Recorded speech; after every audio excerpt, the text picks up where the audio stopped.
I recently purchased a few of these Huawei 4G modems sold by Optus. These were Optus prepaid 4G modems that cost about $40 each. And they are actually unlocked. So even though they're a prepaid modem, you can just put any SIM card straight in them. So with that in mind, you don't really need to do any kind of firmware update or modification to these for almost any use case. For the most part, you will just put in the SIM card of your choice and it will work. However, if you want to do anything related to port forwarding or DMZ, that's a little different. You can't actually do that with the Optus firmware. Now, most people, that's nowhere near an issue because they're not going to be doing that, or if they wanted to, they couldn't anyway because the 4G is going to be behind a carrier grade NAT. However, if you do have an Optus, I think Optus Business, definitely Telstra Business. If you've got a Telstra Business account that your data plan is on, you can request to have an external IP address by asking for the telstra.extranet APN. So you see that brand new modem out of the box there, Optus firmware, but Telstra works and is connected. If you go into the settings on the Optus firmware, and if we take a look under security, we're going to see that there's very little, basically no options there. You get pin management and UPnP settings. So what I'll do in this video is I'll go over how to change the firmware in this and how you can get more options and either have a modified type of interface where you get extra options such as changing the IMEI number, or just like a full optioned but not into the hacking kind of settings. So inside this, if you open these up, the modem looks like this. So what we need to do as one of the steps here is we're going to need to actually ground out this trace. So we need to actually be holding that trace. That'll focus. If this last end trace here, we will need to be attaching that to ground while we plug this in, and that'll put it in a kind of like a recovery mode. So to do that, it's literally hold, a piece of metal on there, hold it on something that's grounded, plug it in, then disconnect it.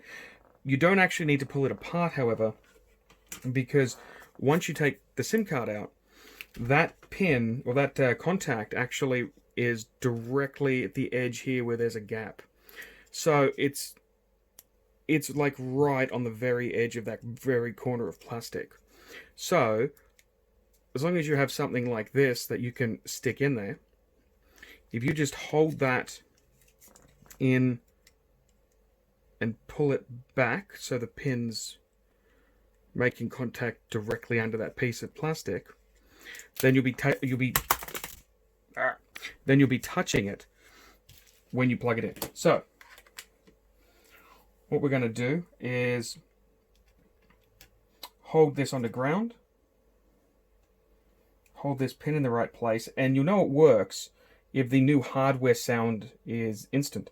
If it's not instant, if it takes a moment, then it's probably that you've missed that trace and it's booting up into a normal mode. Yeah, that worked. Now, if we open up Device Manager, we're going to see that has now been given a COM port number. So in this case, it's Huawei Mobile Connect 3G PC UI interface COM7. Yours will probably be different, but you need to note what the number is after the word COM. Now, you'll have to install drivers for this, which I'll include in I'll include all the software in a link in the description. I installed the drivers into this laptop quite a while ago, so I'm not 100%.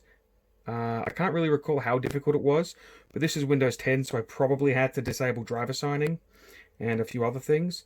So Windows 7 is probably better, but basically, once you get the drivers working and this shows up as a COM port, you'll be good to go to step 2. So step 2 here, we're going to edit this batch file, the run batch file there, and in this string here we have -P7. 7 relates to the COM port. So I'm COM7, so that's P7. If you're COM6, you'll make that -P6. After you save it, you can run this, and what you'll end up with is the modem will be ready to be flashed with an older firmware. So this should only take a moment. If the numbers on the screen there don't move as fast as you've just seen, then it's not actually writing to the modem. Something's wrong. Check your COM port, check a few other things. Now you'll see that it just disconnected and reconnected. That's what we want. Now we've got the white LED on the modem flashing. Now we're going to install a downgrade firmware, so a firmware older than what we had.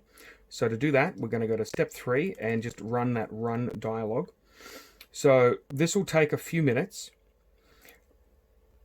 When that's done, we'll move on to the 4th step, and that'll be installing the newer firmware.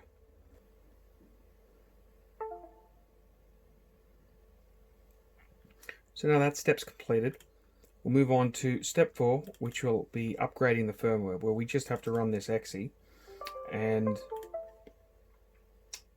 basically hit next. So we'll give that a moment, and then we'll move on to step 5. Okay, that's now finished. Now we get to choose which UI we want. So we're either going to install the factory type of UI or the modified type of UI. Both of them will give you a ton more options than you had before, but if you choose the mod type of UI, you'll end up with a few additional options in the modification menu, and that'll include things like changing the IMEI number of the device and changing the serial number. So I guess really for most people, factory type will be fine. So again, like the step 4, it's just running this exe and it will do the update. So again, it's just one of those next type of things, and we'll give that a moment and then it'll be done. Okay, that finished nice and quick. Now we can unplug the modem, put the SIM card back in, and you'll see we've got a brand new interface. So one annoying thing about this modem, and this happens on the stock firmware as well, when you plug it in, it invokes the web browser and it will automatically open like 9 MSN in one tab, I believe, and also the configuration page for the modem in another tab. Now I'm not sure how to stop this from happening, so if you know, please leave a comment down below because it's very annoying. But apart from that, there's quite a few options here that we can modify, especially now once we look in the security settings. So we just need to change the language back to English, so that's the little drop down at the top right. Choose English and we can select settings. So you can see there's already quite a few more options up the top there, and if we have a look under security, we now have a bunch of settings like DMZ settings and the virtual server, special applications, NAT settings. So there's quite a few more than before. There may be a few extra settings if you go with the modified UI, but if you want to do that, you've only got to go back to the last step and run the exe for the modified UI. Then if you want to go back to this one, you can just run that exe again. Now the only issue I've seen with this is, for some reason, if I go through and do a restore, like a factory restore in here, restore defaults, if I select this, what tends to happen is it does restore everything to defaults, but it no longer sees the SIM card and it won't connect. If that happens, it's not too much of an issue. All we have to do is just run the firmware installer again. So that's back at upgrade firmware, so step number 4. If we rerun that again, then it will fix it and it will go back to completely wiped settings and working again fine like this. So that was the mod. It's relatively easy. I'll put a link in the description to all of the files that you need, but do this at your own risk, because I don't know if it can break something. I've just been playing with it and I'm willing to risk the hardware I have. So anyway, thanks for watching.